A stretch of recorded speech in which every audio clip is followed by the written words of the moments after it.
So this is going to be fun. I am curious to hear, for people out there, Michelle and I can, I think, see your chats, but can't see you. And we'd love to know where people are from and if they've read the book and anything else you want to share in the chat. So please just pipe up in the chat and we'll have a look at it. Michelle, while we're waiting, maybe we could, oh, look, we can start giving shout outs to people. Hold on, wait. We can, I am not able to see. I'm able to see, there are people here, but not, oh, I guess if they put something in the chat. Do I see the chat? Hi, everybody. If you want to just type into the chat, like Meg said, where you're zooming in from, we're curious if most of you are from the area. And okay, let's see. A little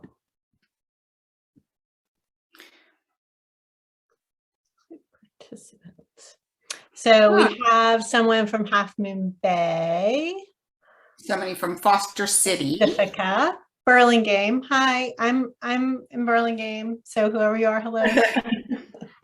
Let's give shout outs. We have Ruth from Foster City. Kataki from Half Moon Bay, Irene from Pacifica. Go ahead, Michelle, do a few. You're ahead of me. Woodside. Jan Eustace from Burlingame. Louise Duncan. Louise, we'll just do first names. Louise from San Mateo. Dory! Hey, Dory, how are you? Dory, for those of you who don't know her, was a longtime bookseller at one of my favorite bookstores in the area, Books Inc. And she's just a lovely person, so it's nice to see her here. Terry in Belmont. And I see a Joanne from Belmont. Oh, maybe am I? And then there's, we're just, I'm just going through the list. There's somebody from North Attleboro, Massachusetts. Oh, the Cape Cod Art Museums. That's interesting. Joyce from San Mateo. Ruth. Oh, wait, no, that's, let's see. Sharon, I guess, from Foster City. Terry from Woodside. Did you already say Terry from Belmont? Leanne. Yeah. Let's see, who else is from the East Coast? I'm curious who's zooming in from the farthest away. Everybody, we're about to start, but there are still a lot more people coming in, so we're giving it a couple of minutes before we kick off the conversation. Michelle, what are you reading right now? What's working for you book-wise? I've been reading everything by Sarah Manguso. Oh. I don't know, like my brain right now is primed for really, really short things. And this is called Ongoingness. And it's these tiny essays that are a few paragraphs each. So I've been reading a bunch of her books, also 300 Arguments. And of course, I've been reading the Postmistress of Paris. Well, I a long time ago read The Wonder Test, which is wonderful, so I highly recommend that. I also just recently finished two really fabulous books. One is called Honor by Freddie, and it is the new Reese Witherspoon pick. I've known Freddie forever, and she's a delight, and it is a gorgeous, stunning, compelling, incredibly moving book. And then I also recently read Karen Joy Fowler's Booth. It's coming out March 8th, and it should win all the prizes. That's all. It's my word on it. It should win all the prizes. It's wonderful. Anybody? Hi, Wendy from Encinitas. Does anyone else want to share before we start what else you're reading? I know you're reading the Postmistress of Paris, but does anybody else have other book recommendations really quickly in the chat? I'm trying to think what else I've read recently or what I'm looking forward to reading. I'm reading one right now called Heritage. It's a French novel that's just been being translated. It's just been translated into English, and it's coming out later on in the spring, I think. I'm reading it for blog. Maybe it's summer. I'm not sure. And Therese Joy Fowler. Therese Ann Fowler has a new book coming out. It's called. I don't know, but it's got a gorgeous cover, and I'm dying to read it, but I can't remember the title. It looks like it's moving fast, but it looks like Louise is reading the Eric Larson books. Anna is reading anything by Karen J. Fowler. The Secret of Snow. Dory is reading The Secret of Snow. Hi, Dory. I love Books Inc. too. We lost our Books Inc. recently in Burlingame. We lost it while I was living in Paris. I came back and it was so sad. Nicole is reading The Last Hours by Minette Walters. The Snow Child. Anne is reading The Snow Child, and Nicole mentions another plague book. Nat, she says, Kat says hi to her book club. So everybody in Kat's book club, she says hi to you. And she's reading Song of Achilles. Okay. So thanks everybody for chiming in. I know there are a lot more people here. We can't see your faces, but you can see us. And I think we'll just go ahead and get started now.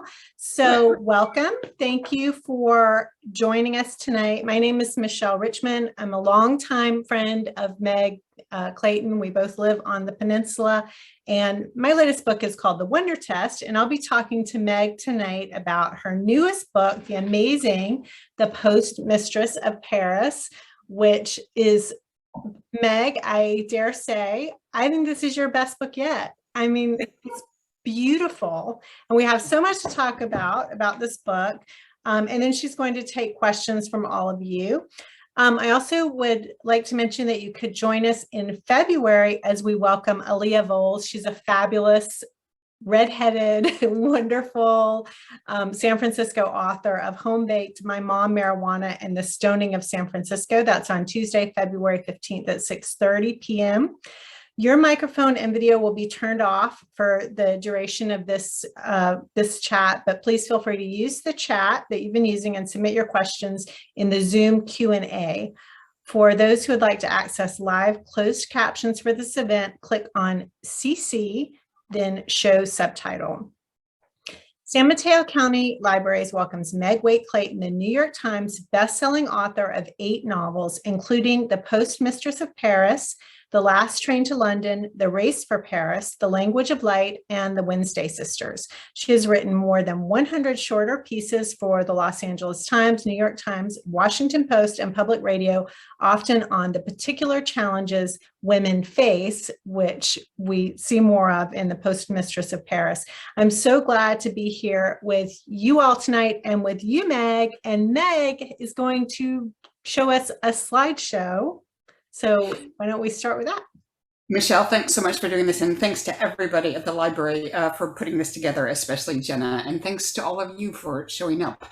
I have like 7 minutes. I'm going to run through real quickly. It's just a little sharing of some images from the real history behind the book. And I think it'll ground us in this conversation as we chat. So let me just, without further ado, let's see if I can screen share. That should do that. Okay, hopefully you are seeing now a picture of a woman at the back of a table with a couple guys in front of her. We see it, Meg. Yeah, that is the real Mary Jane Gould. So the Postmistress of Paris is inspired in part by this real heiress who moved to Paris when she was not yet 20 and was still living there a decade later when Hitler invaded. That was 1940. While most expats fled, Mary Jane Gould stayed to try to help smuggle out prominent artists and writers.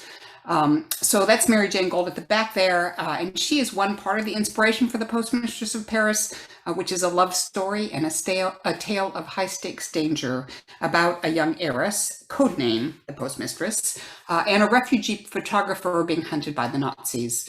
It's heavily fact-based fiction, drawing on the real efforts led by American Varian Fry to help famous artists and writers escape France, and of course Mary Jane Gould's part in that. But it's also the scrapings of my own heart, trying to understand what it means to leave, to stand literally at the top of a mountain and look back on a life, people you've loved, the only place you've ever called home. So I'm going to really quickly run through about 20 images, give you a feel of the real history, and it'll take maybe 7 minutes. And then I'm so excited to talk to Michelle about this.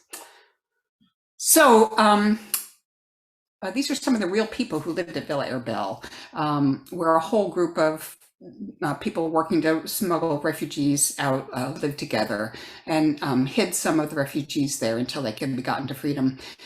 One of the things that drew me to the story is that at the same time that they were risking their lives in this way, they somehow managed to have a lot of fun together. Among other things, they hosted salons out on the Belvedere at Villa Herbel, which is what this picture is from, where they literally hung art in the trees. This is Danny Benedite. He's one of the real heroes who plays a big role in the novel. And he's hanging a painting by Max Ernst, a surrealist who plays a smaller role. They played some crazy games they made up, including a communal drawing game called Exquisite Corpse, which started as a word game and is one of the results is this image on the left. And they designed their own deck of cards, not kings, queens, and jacks, because that was too monarchist and military, not what they believed in. So they named their cards Genius, Siren, and Magus. So this real heiress, Mary Jane Gold, is part of the inspiration. But my protagonist, Naneé, is actually a little bit of a mashup of Gold and a German refugee named Lisa Fitko, who played a big role in helping refugees escape. I can't tell you what it was, as I don't want to spoil the read. And there's a lot of fiction in Naneé as well. This is also the story of the refugee artists who fled Hitler's Germany to safety in France, only to be arrested and confined in French internment camps. Many of the artists and writers on Fry's list had been put in internment camps by the French even before Hitler invaded. They were considered enemy aliens, much as we can, considered the Japanese we interned to be threats. They thought the French thought these people might be spies for Hitler, never mind that they were Jewish and had to flee their homes for safety in France. This camp, Camp de Mille, was an old brick factory before it was converted into an internment camp. And a lot of artists and intellectuals ended up there because of its location in Provence. Many of them had settled there. There were so many, in fact, that there's a little town on the coast. The town is Saint-Honoré-sur-Mer, and this little French town was, at the time, jokingly referred to as the capital of German literature. The men interned at Camp de Mille lived and ate and slept in this old tile factory that was still so thick with brick dust that they described the way it made the floor uneven to walk on and filled their lungs. In what is a true testament to the human spirit, they made what used to be underground kilns into little studios to create art in. They even set up a nightclub of sorts in one of the kilns. They created art wherever they could, including on the ceiling beams, on the brick walls. This is one of my favorite, kind of crazy. They were surrealists, right? And in the camp hall. They wrote symphonies. They also performed in a sort of a makeshift theater that they set up in that camp hall. And the same thing with plays. These were some amazingly talented, often famous men, and these shows would have belonged in any of the world's most famous venues at the time. So these photos, they tend to make Camp de Mille look like a sort of a cushy existence. It wasn't, even under Free France. But of course, after Hitler invaded, the plight of these people interned in these camps became more dire. Escape became more necessary and extremely dangerous, both for the prisoners and for those like Mary Jane Gold who helped them escape. So the story becomes a dangerous race against the clock to save lives. Many of the things that happen in the book, beginning with the surrealist exhibit in chapter 1, really did happen. So a lot of the fun for me in this comes from collecting the history. You know, this is the flyer, the real flyer for the exhibit on the left there. The photo on the right is, it looks like a car somebody might have arrived in, but it's in fact a work of art by Salvador Dali. It's called Rainy Taxi, or Mannequin Rotting in a Taxi Cab. And the mannequin passenger in the back seat was actually wet and covered with live snails. And I found a lot of images of the inside of the exhibit as well, including this one at the bottom there, Don't Tell the Docent, but I took the real works of art down and hung in their place the fictional photographs taken by my Edward. Many of the characters in the book are drawn from real people, like Varian Fry, who brought the list and established and led this rescue network. That's him on the top right there. And this photo, like many that I'm using, comes from the U.S. Holocaust Memorial Museum. This is André Breton. He's one of the writers the rescue effort saved. He was actually French and a Gentile, but his writings were banned and he was hunted by the Nazis. And so he and his wife and daughter lived at Villa Herbel for many months before he could be gotten out. He was the leader of the Surrealist movement, and as you can tell from this photo, he was quite a character. And this is Bill Fryer. He was a Viennese political cartoonist who was their forger. Unfortunately, he was caught forging documents and eventually deported to Poland, imprisoned at Auschwitz, and later Buchenwald and Theresienstadt. He did survive, but I hope that gives you a sense of how dangerous this effort was. And this is the last image, again from the walls of Camp de Mille, which I find just beautiful in its simplicity and its hopefulness. The camp's been preserved as a museum and well worth a visit if ever you are in France. I couldn't be much more pleased with the reception of the Postmistress of Paris. It was a Good Morning America Buzz pick, a People pick, an Indie Next selection, an Amazon editor selection, a USA Today pick, and the San Francisco Chronicle called it an evocative love story layered with heroism and intrigue, Casablanca if Rick had an artsy bent. And so I'm really thrilled to be here talking about it and bring Michelle back on. Hi. Thank you, Meg. That was amazing. You know what? I loved seeing the picture of Danny hanging the art, because the hanging of the art in the trees at Villa Herbel, is that how you say it? Was this thread that was laced throughout the book, and just seeing that that Danny was a real person really engaged in this endeavor is so interesting. And also just seeing sort of the stark difference between Camp de Mille and the beautiful little town by the sea. So since we saw those pictures, it kind of recast some of the questions I want to ask. So I want to start with this one. So your book addresses the role of art in wartime, which I think is part of a larger conversation about the role of art in times of crisis. So I'm curious, can you speak to how your relationship to writing and literature, and perhaps even other forms of art like music and film, shifted or evolved during the pandemic? And I'm also curious, did you start with the idea of the role of art during war when you were writing this book?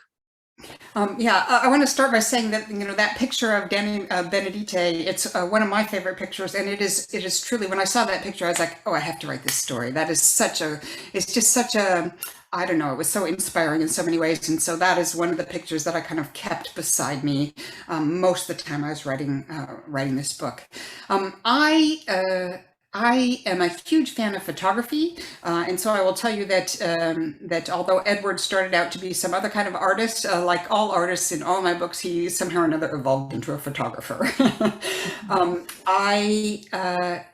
I was drawn to the story from the angle of this effort to save artists and writers. For me, I was in it as much for the writers as for the artists, but of course it's easier to write about art in a way because it's so visual, and you can use the visual cues from art to reveal people's emotions in ways that are just very handy for a writer. I will say that I didn't really know until I started writing it that it was going to be very much about the role of art in society and in times of strife. And I think the way it became that was through, honestly, the way the Surrealists created art. I will say that I'm not a huge fan of Surrealist art. There's an opening line in the book that Naneé says. I'll just read it to you because it describes how she feels about Surrealist art and how I feel about it, which is, she says, she flew up the looping sand. The book opens with Naneé flying in the pilot seat with her dog next to her, coming home to Paris. And so this is the second paragraph. She flew on up the looping Seine, headed back to Paris for the Exposition Internationale de Surrealism, 300 artworks depicting gigantic insects, bizarre floating heads, and dismembered or defiled bodies she knew were meant to be thought-provoking, but always left her feeling unsophisticated and far too American, Midwestern, not even from Chicago, but from Evanston. And so that's how I feel about Surrealist art and how I felt about it when I started the novel. But I will say that, the Surrealists, they were writing and creating art in the midst of a world in chaos. And their art reflects that chaos. And learning about that gave me great respect for what they did, even though I still don't want their paintings hanging in my wall. They would give me nightmares. Yeah. There was definitely in the book a sense of, or there was some conversation on Naneé's part about how male surrealist artists see women and see the female form and choose to depict it. But there's also in the book a reckoning with what is demanded of women in wartime. And it's sort of a quiet thread, but it's always present. You're always aware of it. And Naneé makes really monumental choices to save Edward or to try to save Edward and other people in danger in France. And so her heroism is about the choices she makes, but also how she has to live with what is required of her in wartime, which I think is really interesting. You mentioned photography. And so I saw in the passages about Edward developing film, I saw some echoes of the language of light. So language of light has photography at center. Photography is central to Edward Moss in Postmistress. Also, there's a character in The Race for Paris who's a photojournalist. Then the Wednesday sisters and the Wednesday daughters focus on female friendship. And then your last 3 books are historical fiction, but there's a common thread that unites all of your books. And they're all about really inspirational women. So can you talk about that a little bit? Yeah, I came of age, kind of straddling the second wave of the women's movement. You can see the change that Title IX brought to the world in my high school yearbook. My first year of my high school yearbook, there are 30 pages of boys' sports, and then there are 3 pages of women's sports with 6 teams, and those teams included archery and bowling. There was no track team. There was, just the number of teams there weren't is just monumental. By the time I graduated 4 years later, because Title IX, even though it wasn't in effect yet, it was going to be shortly thereafter. You see, admittedly, there's still 4 boys football teams and no girls football teams, but there is, boys baseball and then there's girls softball. There's boys tennis and then there's girls tennis. There's boys basketball and then girls. And so I appreciate that. I grew up as a girl not able to play Little League, and came into a world where women can do all sorts of things. And I'm really interested in exploring that change. I think that a lot has changed and a lot hasn't changed. And I just think that is very interesting to explore. I think there's a long history of the older white male being at the center of American literature, and I think it's time to change that. And so I am always, in all my books, looking for a woman to feature as my protagonist, and to the extent that I have heroes, my hero. Yeah. So will we see Naneé again? Is that, or is this, I'm just curious, or will we see France in World War II again? We will see France in World War II almost certainly. I can't say whether I write to travel or I travel to write. I love them in equal measure, and so I'm always looking to set my books in places where I want to visit, so I can go visit and color research. And so I'm already doing some work on a new book that is, again, a World War II novel set even more solidly in Paris than the Postmistress of Paris is. The Postmistress of Paris it opens in Paris, and there are things that happen in Paris throughout the book, but much of the book happens in Provence, and so the new book will be more solid. It's an effort that was entirely in Paris. So, yeah. So I'm curious, having read your books from long ago when we were both just starting out, what prompted the shift to historical fiction, and specifically to this time period? It's really interesting. I'm going to say for everybody that Michelle and I met as our first novels were coming out and have been friends ever since. And it's, one of the nice things about being a writer is that you get to have such lovely friends. And, we used to, in the days when people were doing this, we used to have a little group of 5 of us, I guess it was, who got together for dinner once a month and just talk the talk, and it was fun. But I, my first novel was The Language of Light, very quiet novel, was about a contemporary woman, but also had a historic piece in the Vietnam War. And my second novel, The Wednesday Sisters, I always thought it was historical. It's set in the 1960s and early 1970s, Silicon Valley.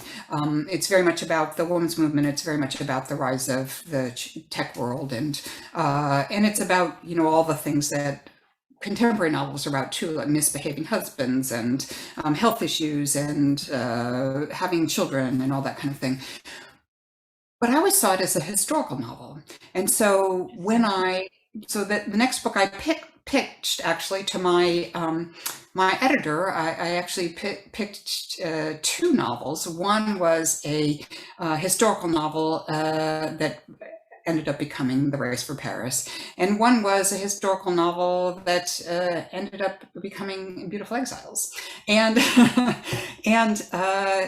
my then publisher said, well, they were worried about whether my audience would follow me to a historical, and shouldn't I write another contemporary novel, which kind of surprised me because, as I said, I thought The Wednesday Sisters was historical. But so I wrote with Random House, with Valentine, and in a group that I loved. I mean, a supportive group that I really loved.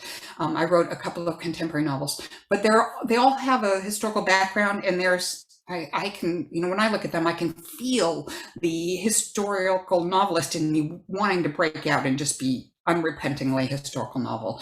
And that's really where my safe space is, where I like to write from. And so I ended up moving from Random House to HarperCollins to do The Race for Paris, to do this historical novel. And I'm really happy doing it. I'm not saying I'll never write another contemporary novel again. Maybe I'll do something that's, goes back and forth. But I really love historical novels. Well, I'm glad you're writing them because they're wonderful to read. And I have a question about the writing process. I'm sure there are some writers on this Zoom, but also I'm sure people are just, even those who are not writers, are curious about this, especially after seeing the slideshow.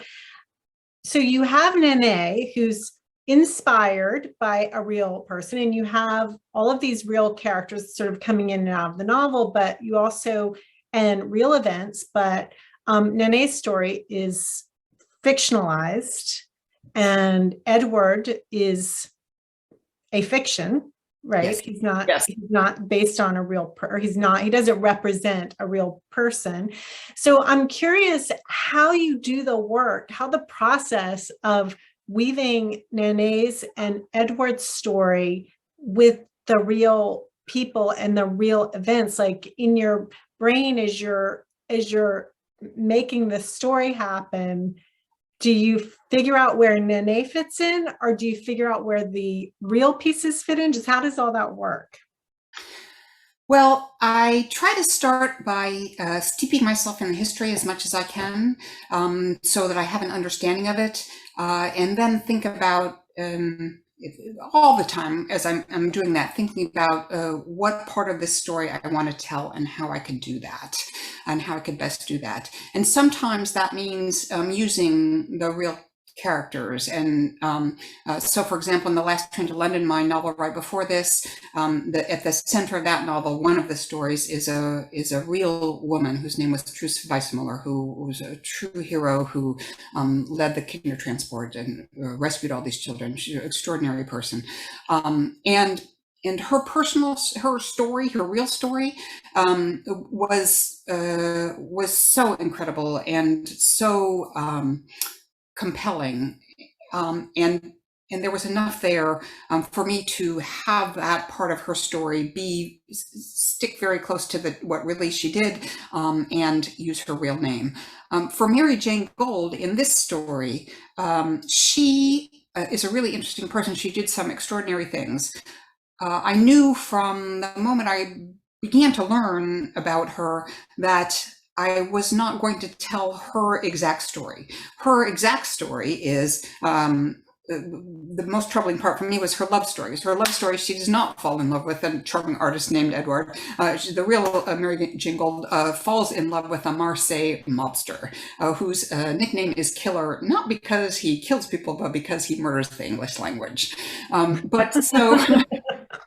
So that was, to incorporate that element would have taken my story away from what I was interested in exploring, which is this effort to get people out, to get artists and intellectuals out, and to a certain extent the value of, why is somebody who's famous, why is their life valued over somebody else's? And so I didn't use her real name. I do feel like if I'm going to use somebody's real name, I need to stick pretty closely to their stories. But I used her as an inspiration. The things she did, many of the things, especially in the early part of the book that Naneé does, are things that Mary Jane Gold did in real life. For Edward, I just found everything I could about the artists who were rescued in this effort, and who were in the camps, and who fled the Reich for France. And then I kind of set it all aside and made up Edward and his story. But like, for example, Varian Fry, he's a real person, and I use his real name. And so to the extent that I use him in the book, he did in real life the things that he does. He played the piano in real life, which was a nice little gift, because it turned out he played the piano at Villa Arabelle. But I like when I use a real person to stick as closely as I can to their real story. But I have ideas about the story I want to tell, and that's one of the beauties of historical fiction, is that you can, it's fiction, it is not fact, and you can use anything you want in order to illustrate the moment, and hopefully have readers imagine themselves in the moment and imagine what it's like, and also extrapolate to how that moment is relevant to where we are today. Speaking of Mary Jane Gold, did she fly like Naneé does? Did she fly a plane? She did. As a matter of fact, she flies the exact same plane that Naneé flies in that opening scene. That's, that's one of my little homages to the real Mary Jane Gold. And it's interesting how that scene took place, for example. I mean, I will say also that because it's relevant to that scene, that the real Mary Jane Gold really did have a poodle named Dagobert, and that the real Dagobert really did, whenever the name Hitler was said, bark like crazy. So sometimes you just can't make it up better than it really is, and so you take those real bits and use it. But I don't fly a plane, obviously. Well, not obviously. And as much as I would have liked to use the fact that Mary Jane Gold flies a plane to either one, learn to fly a plane myself, or to at least take a small plane and have somebody take me in a small plane over Paris for a variety of reasons, brand COVID. That is not something I'd done before. We were in lockdown, and then my last trip to Paris had to be canceled because we couldn't travel. So I put out a little just question on Facebook. Does anybody know anything about this plane or flying a small plane? And I got a number of lovely responses. I heard from somebody whose father owned the last Vega Gold, like Naneé flies and Mary Jane Gold flies.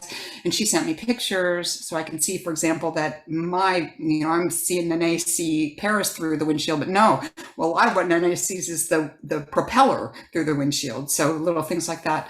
And then she shared all the details about the plane with a pilot who is a friend of a friend, who then set up on a flight simulator that exact path, the exact path that I was going to fly, using the specs of the plane so I could see how the plane would react and all that kind of thing.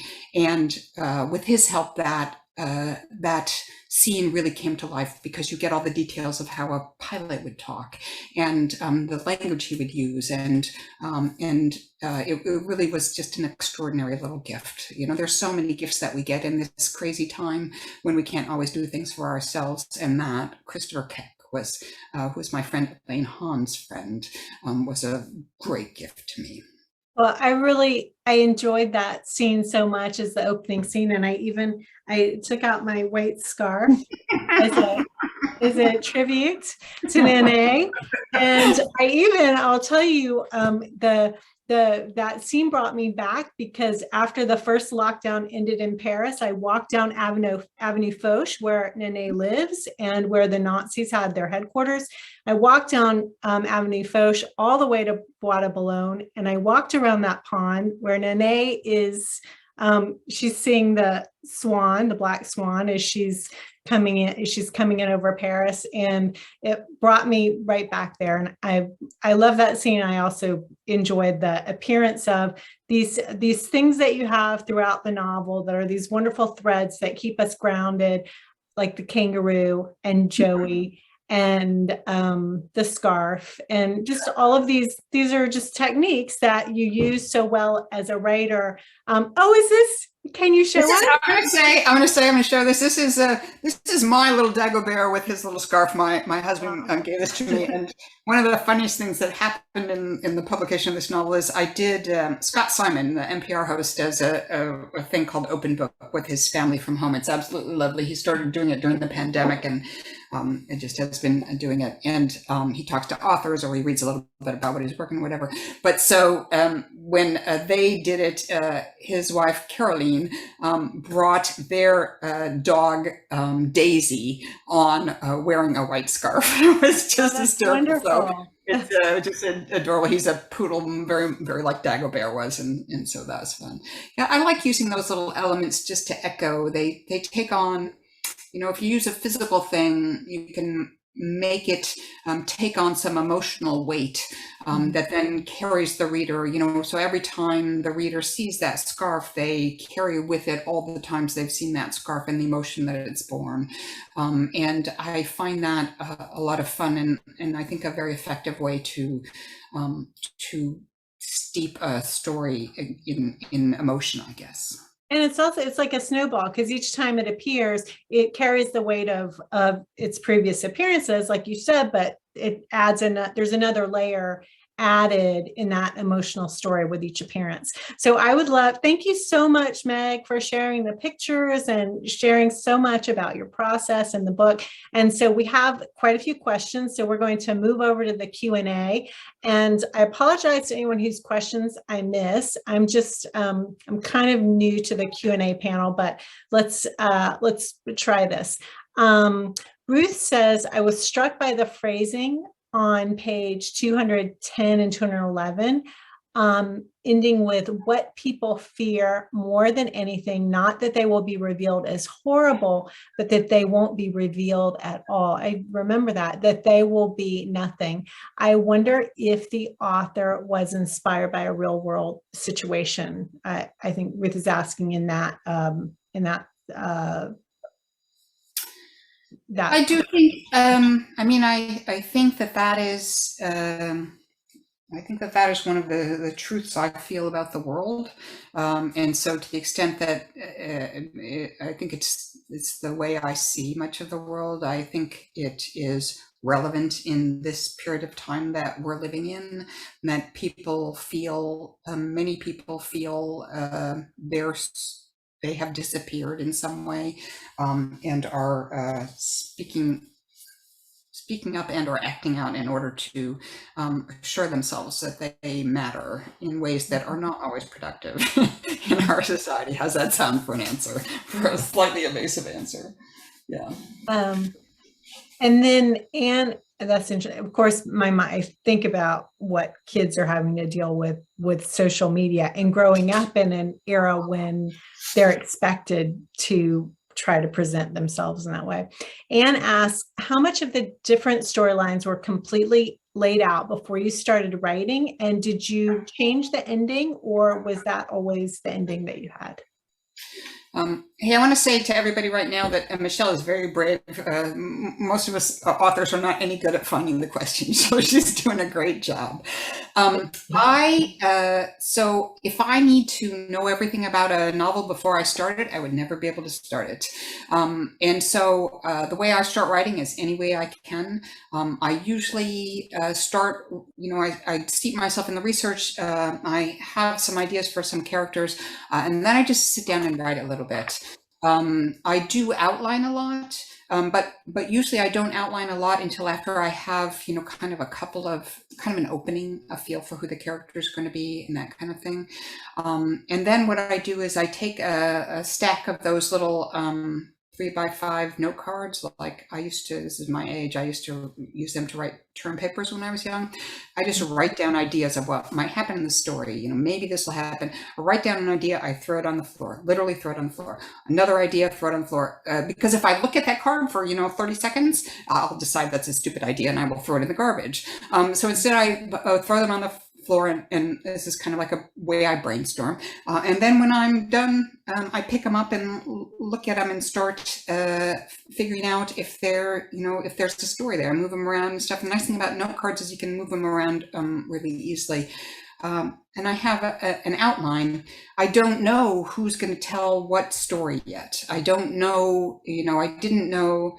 I think I had a sense pretty early on that it was going to be Naneé and Edward telling most of the story. I did not know, for example, that Lucy was going to be narrating anything until she stole the microphone at the end of that first chapter, and there she was, and I was like, Lucy, you can't do that. She's like, no, I got this. Don't worry. So I think for me, a lot of writing comes when I actually put the pen to paper, and a lot of the ideas. It's this. I don't even know why, but like sometimes I just put the word "the" on the page and hope some other friendly word will come join it, and start making a sentence that will make a paragraph and make a chapter eventually and make a book. But I think it's so much of it comes from the subconscious that I need to be writing or walking, which are the two ways I write. I write, and then if I get to some place, I walk and I think about it and I make little notes as I'm walking, and then sometimes I run, and then I write some more. And it does end up. I do outline pretty early on in the process. my books don't always go where I outline them to go, but it's a way of, it's like having a roadmap. And if you have a roadmap and you see an interesting side road, you can take it. And if you don't like where it takes you, you can turn around and go back to the main road. But if you like where it takes it, you can throw away the rest of the map and follow it that way. And so that's the way I go. The ending to this story, without spoiling too much, I prefer for my endings to have some hopefulness to them. And so I didn't know the exact details of how this would end, but I knew that it would end with some hopefulness to it, but also it's war. So I am very aware of, I feel a great responsibility as I'm telling stories about war, that they are not, an unrelentingly happy ending is just not appropriate. So. Mm-hmm. Yeah.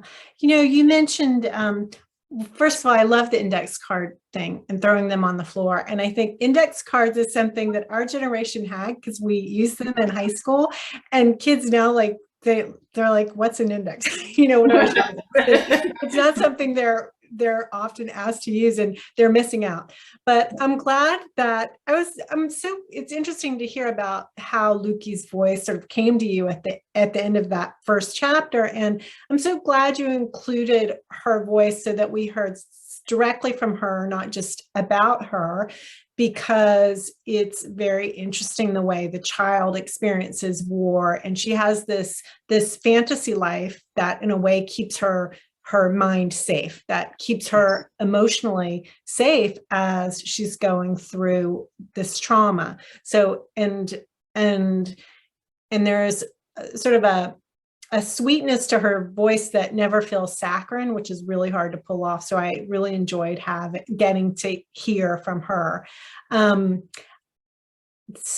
Diane asks, could you repeat the 2 books you suggested at the beginning of the program, please?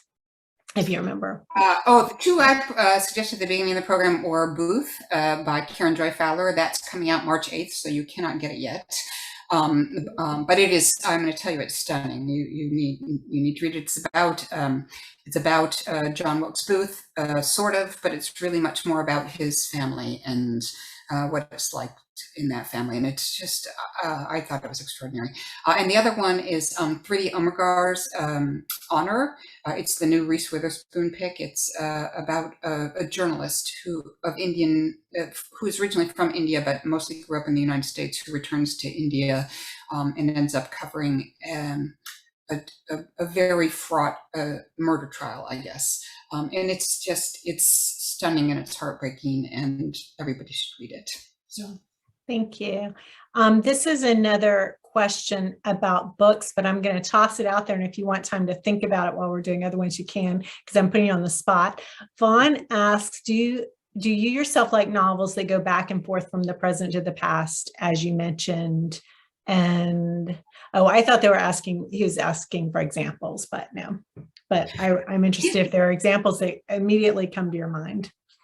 I like a good book, and I don't have things that I read or that I don't read. I mean, I like to read historical fiction. I read a lot of it. I like to read, one of the things I'm reading right now is Asimov's Foundation, because I'm watching it on TV, so I don't really have do's or don'ts about this. That having been said, I find in the great bulk of stories that have a present day story and a past story, that I always like one of them much better than the other, and I am always impatient to be in the story that I like the best. So I might I do that someday myself? Yeah, I might do that someday myself, but am I wary of it because of that? Yeah, I'm wary of that because of that. And I'll tell you that for me, it's almost always the past story that I find more compelling than the present story. So that's interesting. I think I find that as a reader too. Oftentimes, a book that moves that way, there's one story that you're kind of skimming that other story because you want to get back to whichever time story you feel most engaged with. But let's see. Here's a question. I think I lost one. Here's Cape Cod Art Museum. That's Hi, welcome, Cape Cod Art Museum. Thank you for being here. The question is, as a historical author, I always wonder how the writer would feel if an actual relative of one of the characters contacted the author to talk about their family member. And that's from Carol.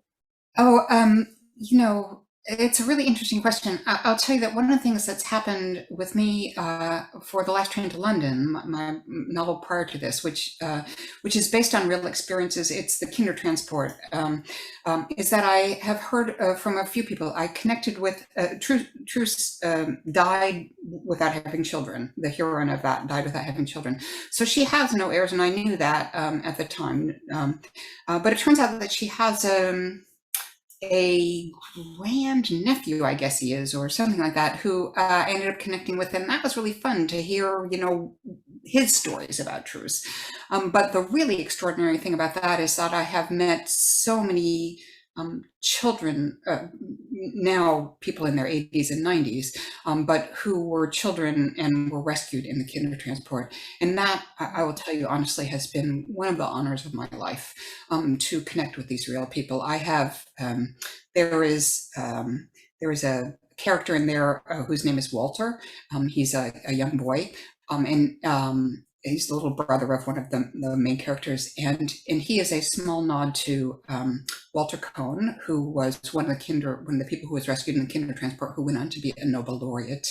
His family, somebody in his family, he passed away about 5 years ago, but somebody in his family read the book, and I ended up in doing a Zoom with his whole extended family. All these generations of this Nobel laureate who was rescued in the effort, and I've connected with so many people in that way, and that truly is an honor. Similarly, with Mary Jane Gold, she's not. She did not have children either. I seem to write about these women who don't have children. I don't know. So, if I knew there were people there to connect with, and I could, as I was writing the book, I absolutely would. In this book, it turns out that one of the real people involved in the effort, his name was Gussie in the book. He turns out, I didn't imagine that he would be still alive, because he would have to be nearly 100 really. And then I found out after the book was written that he was still alive. He had been a literature professor at Bard College, and then about 3 weeks after I found out he was still alive, he died. And he was nearly 100, but he died, and so I never got to reach out to him. It was just difficult in COVID times anyway. I never got to meet him. But you feel like these people from reading their, he, for example, wrote a memoir, and I read his memoir, and I felt like I knew him through that. So there's that. Yeah, I love to meet anybody at any time. So especially people really involved in the stories. Yeah, I mean, that's amazing about meeting people who were children of the Kindertransport. I mean, I think as a writer, that would be both like such an honor and so humbling at the same time, to write about something and then to meet the people who lived it. And it's a testament to the book that they wanted to talk to you and meet you. So Holly asks, can you discuss your research process? Oh, yeah. So I do a lot of, early stage, I do a lot of reading. It's hard to even say sometimes where a story starts sometimes, but then I collect everything that I can in books, magazines, stuff online, whatever, and just kind of absorb it and read it. As I said, I love to travel, so I'm always looking for an excuse to go somewhere. So I do try to visit all the places that I'm writing about. I think that there is something about being in a place that is very different than reading about it or even seeing pictures about it. There was my fifth novel, I think it was, The Race for Paris. Small spoiler alert, there are some some caves in the Netherlands that are involved in that, in a small town called Valkenburg. And I wrote the whole draft, and then I went to see the caves, and I knew there were 2 caves, and I decided on this one cave. When I actually visited the 2 caves, I was like, oh, why did I ever think that I wanted it to be in this cave? And so I had to, pick up all my characters and move them to this other cave, but it was just so much more evocative. And I think when you actually visit a place, there are things you see that you didn't imagine. And so I love that. I am always looking for firsthand accounts of anything. I think I love reading memoirs of the period that I'm working on. And then there's the boring stuff, like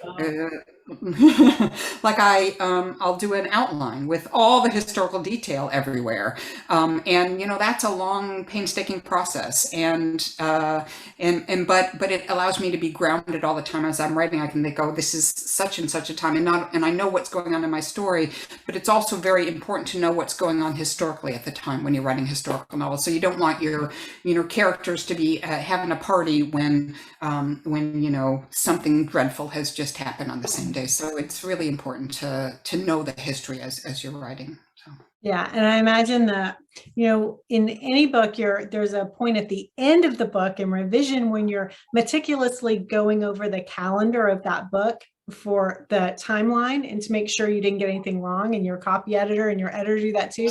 But I imagine in historical fiction that becomes a million times more complicated, going over that calendar, especially in your book, because you have the exact date of every day. And did you have a research assistant, or you just do that yourself? I wished I would have a research assistant.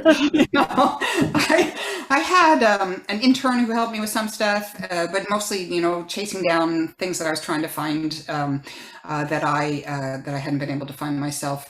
I do most of the research myself because, one of the things that happens is, as you're doing research, there are these little gifts that you find. And if you're not looking yourself, your research assistant doesn't know that it's a little gift that you would love to use. They're just looking for answers or whatever. So, like in The Race for Paris, there's one of the things I learned in that one is about women journalists and photojournalists in World War II France.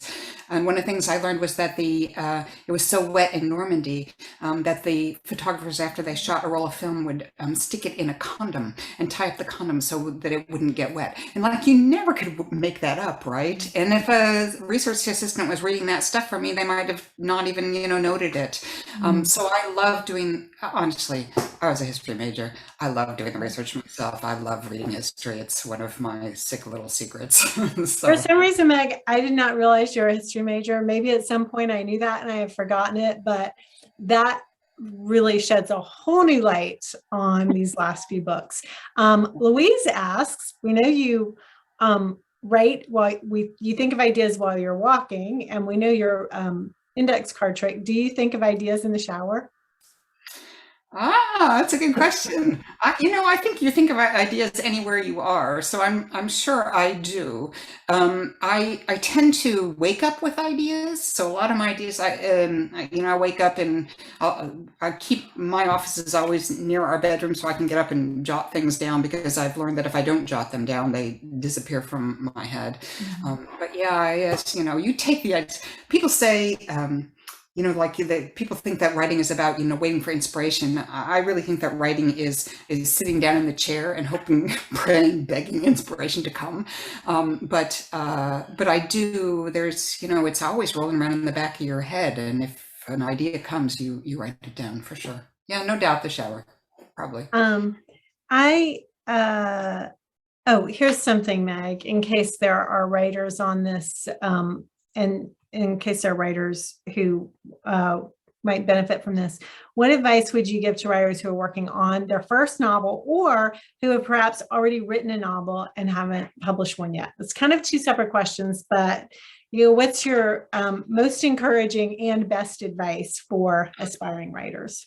So my best advice for aspiring writers is to keep believing in yourself long after your own mother has thought you should go back to the practice of law. So I have a sort of past as a lawyer, and my mother's very proud of me, but there were times when I think she thought. It takes a long time. It took me 10 years to get my first novel published. 10 years. And it turns out that is about the average time that it takes for a first novel to be published. So I think it's really important to believe in yourself and keep believing in yourself. For writing a first novel, I will tell you that I revised in my first novel. I revised the first 50 pages for about 1.5 years, only to have them eventually be all thrown out.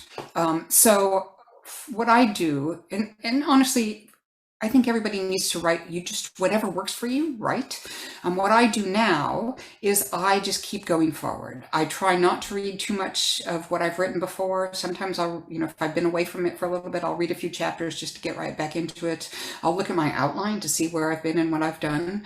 But I keep moving forward. If I decide that if I make some major change, I will put in brackets at the time where I make it, you've changed, this to not this. Fix everything before here, and I just put that in a bracket, and then I just keep going forward as if it's all just fine behind me. And then after I have a first draft, I go back and start revising things. Part of that's because I think first draft is really hard, and I just want to get to the end. Yeah. And so that works for me. But part of it is just it's more efficient for me. Every once in a while, I have to go back and fix something because it's such a big change that I need to make sure that it works before I move it forward.